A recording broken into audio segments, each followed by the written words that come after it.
Ayan, hello guys. Update tayo sa ating tanim na talong na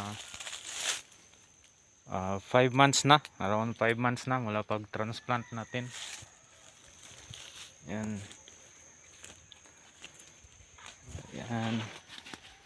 So, yan yung talong natin guys na Calixto F1. Ayan.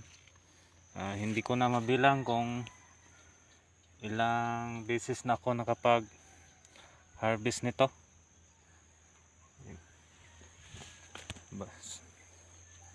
Basta nagsimula ako mag harvest nito noong nasa 50 days na siya mula pag transplant. Dati yung pinakauna kong tanim na talong 47 days pa lang mula pag transplant. Nagsimula na akong mag pick, yan, harvest selection noong pinaka first ko na tanim na talong na ganitong variety din, Calixto F1. Yan. Ito ay medyo late tayo dito nakapag harvest, nakapag picking itong talong natin. Yan. Itong talong natin ay nasa around 2,200 heads, tapos may mga casualties, may mga wilting pa. Yan. Na may nabunot na tayo dito na 100 plus above yung nabunot natin na wilting.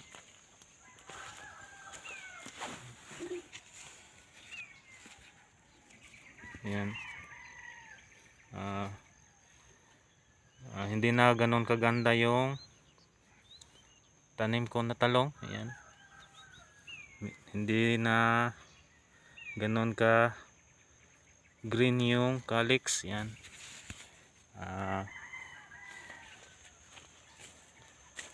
Sa panahon to guys, yan, sobrang init.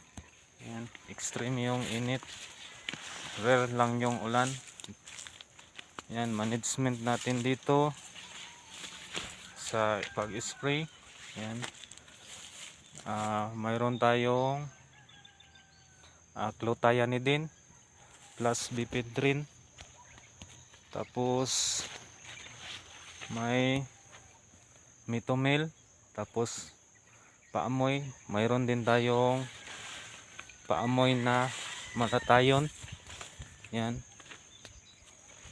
pang shoot borer at fruit borer natin yung clothianidin plus bifenthrin. Pwede din yun sa white flies. Yan. Pang main natin sa white flies yung cyantranileprol, tapos may neem oil tayo. So yun lang. Weekly spray tayo ng clothianidin with bifenthrin, tapos cyantranileprol pang white flies. Yan, minsan twice tayo mag-spray every week. Yan, minsan isang beses lang, depende sa insects na nandito sa ating mga talong.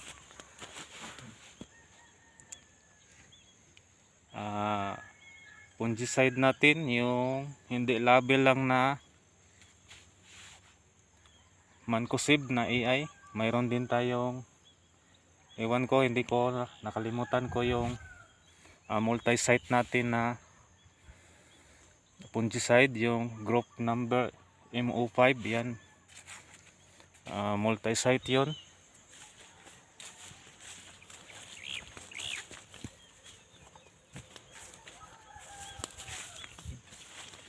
Average natin dito harvest guys, weekly nasa around 300 kilos lang ang ma-harvest natin dito. Tapos twice tayo mag-harvest sa isang linggo. Ayan. Sa dalawang beses na yan na harvest, 300 kilos lang Yan, minimum makuha natin dito 300 kilos every week. Tapos twice natin i-harvest yung 300 kilos.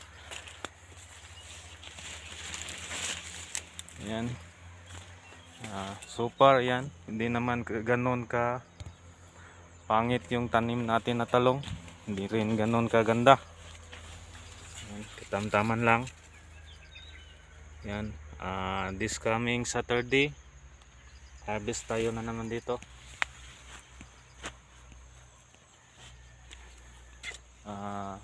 Fertilizer natin dito, ano lang tayo dito, weekly tayo mag-apply ng fertilizer, triple 14.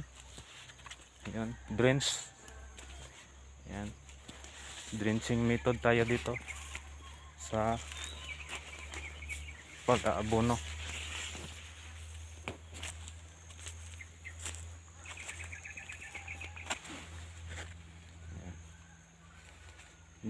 Di naman ganon kadami yung bunga ng ating talong. Yan, hindi ko masasabi na marami.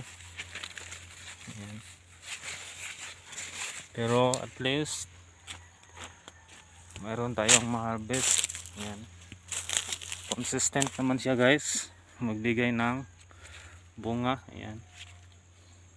Noong unang tanim ko, akala ko ay hindi maganda ang market dito sa amin ng Calixto F1, kasi ang nakasanayan nila ay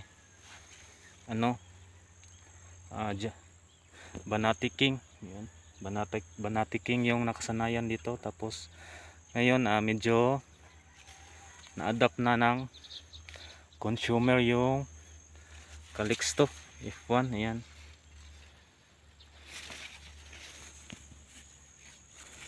Yan.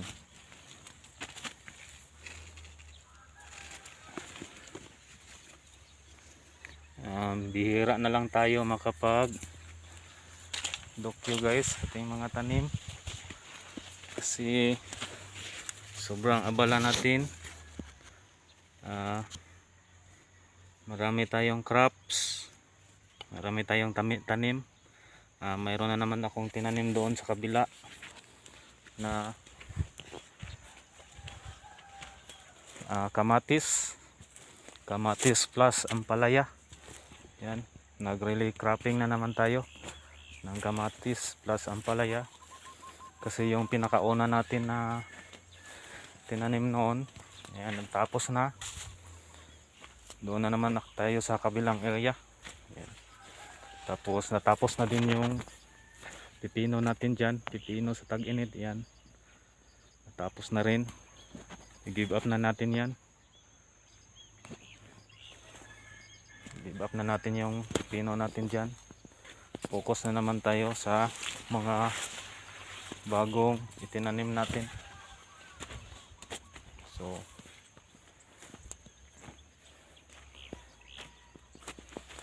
yan, so far yan, medyo maganda naman yung bunga ng ating talong. Ang mga bagong mga toy-toy, ayan, medyo bumalik na medyo na green na yung calyx niya, medyo healthy na talaga siya. Yan, pero hindi 100%. Ayan. Yan. Yan. 5 months na to guys. Yan. Medyo healthy na yung mga bagong bunga. Yan. Yung mga sumusunod na bunga.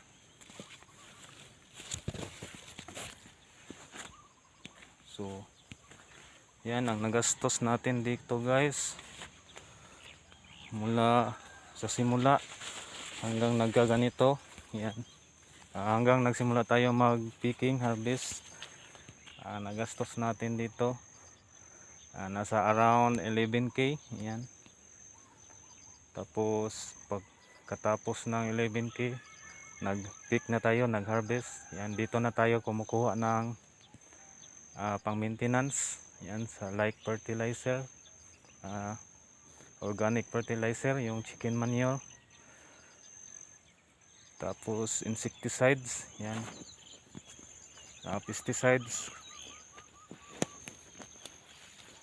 Yan, so far. Yan, medyo maganda yung kita natin dito. Yan, na recover natin yung nagastos natin na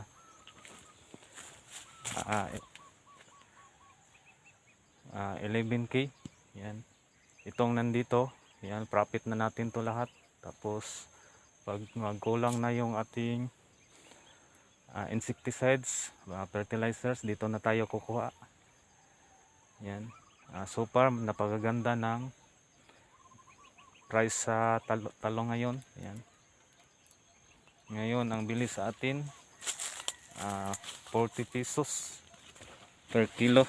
Yan. Noong nakaraang linggo, ang bili sa atin ay 50. Yan, 50 pesos. Ngayon, 40 na lang. Nung nakaraan, 50, tapos nag 45 din, 40. Yan. Ngayon ay medyo bumaba na, 40. Pero napakaganda pa niyan, guys. So, yan lang, guys. Hanggang dito na lang.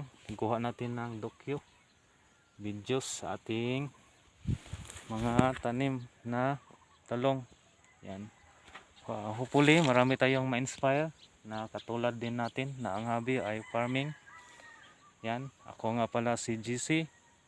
Nagsasabing be simple, be humble, work smart, at sipag lang. Yan. Para Iblis. Yan. Salamat. Happy farming, guys.